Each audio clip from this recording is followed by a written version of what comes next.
Nessa aula, a gente vai falar sobre a reprodução, mais especificamente dos tipos de reprodução, e na reprodução sexuada a gente vai tratar da formação dos gametas. Para começar, uma coisa que tem que ficar claro é que a reprodução é um processo importantíssimo para todos os seres vivos.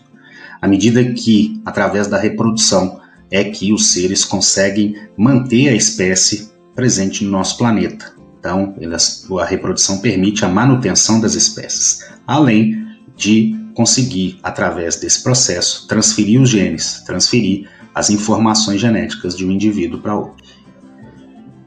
Nós temos dois tipos básicos de reprodução. A reprodução assexuada, apenas um indivíduo participa. Nesse caso, esse indivíduo ele não forma gametas, porque não existe essa troca de gametas. Os indivíduos que são formados por essa reprodução, eles são todos geneticamente iguais, porque essa origem se dá pelo processo de mitose. No caso da reprodução sexuada, aí é necessário, na maioria das vezes, a participação de dois indivíduos. Cada um desses indivíduos vai produzir os seus gametas que vão participar do processo de fecundação ou fertilização. E à medida que esses indivíduos eles têm esses gametas, eles acabam misturando o material genético, provocando uma variabilidade ou variedade genética. A partir de agora, então, nós vamos tratar desses dois tipos de reprodução separadamente, só para facilitar o nosso entendimento. Então, a primeira reprodução que a gente vai tratar é a reprodução assexuada, que a gente consegue ver os processos mais comuns desse tipo de reprodução, que pode ser por bipartição, gemulação, divisão múltipla, multiplicação vegetativa, partenogênese, esporulação e fragmentação. No caso dos seres unicelulares, eles costumam fazer a reprodução assexuada usando o método de bipartição, que também pode ser chamada de divisão binária ou cisciparidade. Esse processo está muito presente em bactérias e amebas que são seres unicelulares. Então a célula-mãe ela se divide e forma duas células filhas. Esse processo, como é feito por mitose, as células geradas são iguais à célula-mãe. Um outro processo de reprodução assexuada é a laceração, que também é chamada de fragmentação ou fissão. Nesse caso, o corpo do indivíduo ele vai se partir em dois ou mais pedaços, e aí, por mitose, ele vai dar origem à parte que está faltando, ele vai se regenerar.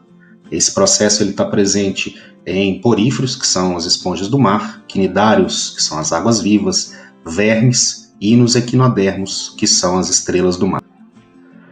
O último processo que a gente vai tratar da reprodução assexuada é o brotamento ou gemiparidade, que na verdade é inverso à laceração.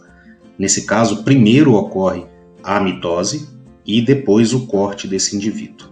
Então, em uma parte do corpo vai começar a crescer um broto e esse broto depois se desprende e dá origem a um novo indivíduo, ou esse broto pode permanecer no corpo do indivíduo e formar colônias. Como a gente falou anteriormente, o outro tipo de reprodução é chamada de reprodução sexuada, em que ocorre a troca do material genético entre dois seres. Na verdade, essa troca ela é uma mistura de características de genes que dois seres diferentes possuem. Isso possibilita, na reprodução sexuada, uma variabilidade genética bem maior.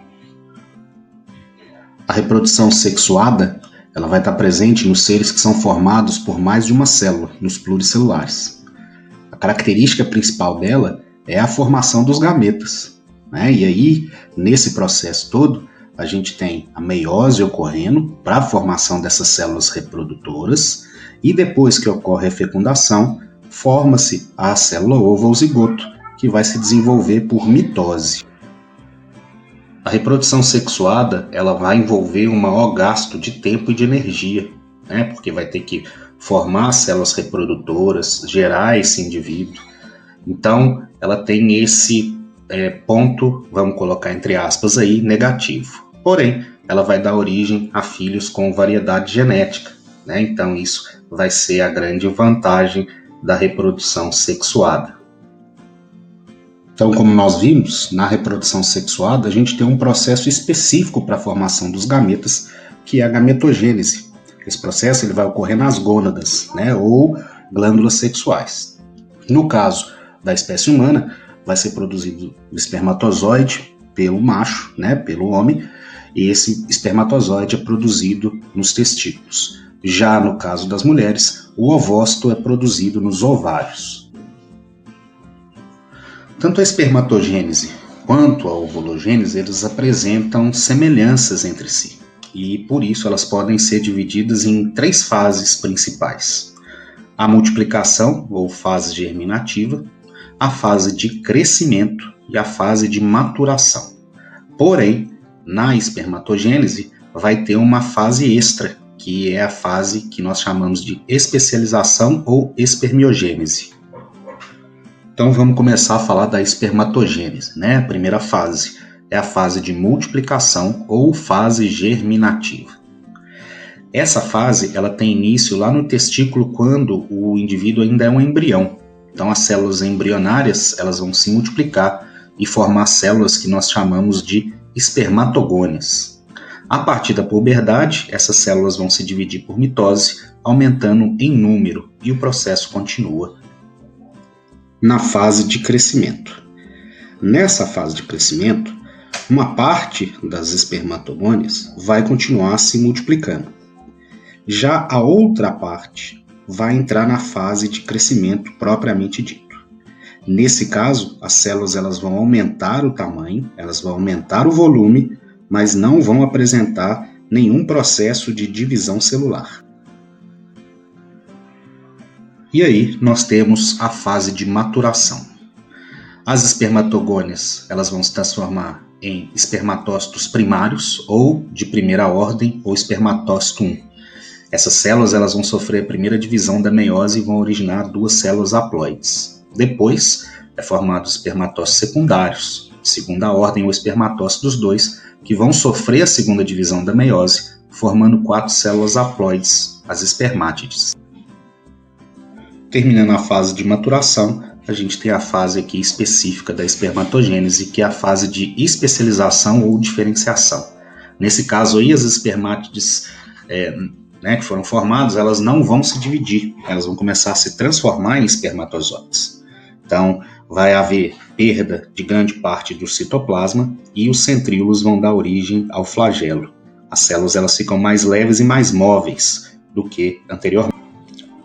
Ainda na diferenciação, além de perder parte do citoplasma e formar o flagelo, vai ocorrer também o agrupamento das mitocôndrias na região da cauda para fornecer energia para o flagelo conseguir fazer os movimentos, e na extremidade da cabeça vai formar o acrosoma, que ele é originado do complexo de Golgi. Ali vão ter várias enzimas que vão facilitar a penetração do espermatozoide no óvulo. Agora, falando mais especificamente da ovulogênese, que é a formação do óvulo, a gente também começa esse processo no período germinativo.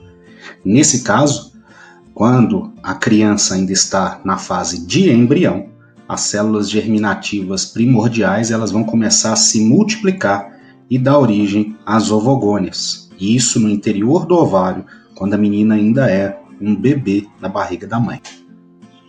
Passando para a fase de crescimento, parte das ovogônias vai crescer e vai originar o que a gente chama de ovócito primário, de primeira ordem o ovócito 1. No caso, essas células elas vão armazenar alimento no citoplasma, e esse alimento a gente chama de vitelo, né? Esse alimento vai ser usado para o início do desenvolvimento do embrião. No caso dos mamíferos, esse vitelo é pequeno, a gente vê vitelo maior em aves, por exemplo. Os processos anteriores, eles ocorreram na fase embrionária da menina. Então, quando ela nasce, ela tem os ovócitos 1 paralisados na prófase da primeira divisão da meiose. Quando ela entra na puberdade, uma vez por mês, ela vai ovular. E aí, esse ovócito 1, ele vai completar a primeira divisão da meiose e vai dar origem a 2 células haploides. No caso, um ovócito secundário maior e o glóbulo polar menor. Junto com o ovócito secundário, a gente tem o corpúsculo polar, né? O ovócito secundário ele é bem maior e o corpúsculo polar é bem menor. Na maioria dos mamíferos, né, a célula ela vai ser lançada pelo ovário na tuba uterina e o ovócito 2 ele vai estar parado na metáfase 2. Quando ocorre a penetração do espermatozoide, termina a divisão da meiose e aí a gente tem o óvulo. Então é isso, nessa aula a gente falou dos tipos de reprodução e da formação dos gametas, mais especificamente dos gametas humanos. Um grande abraço a todos, obrigado.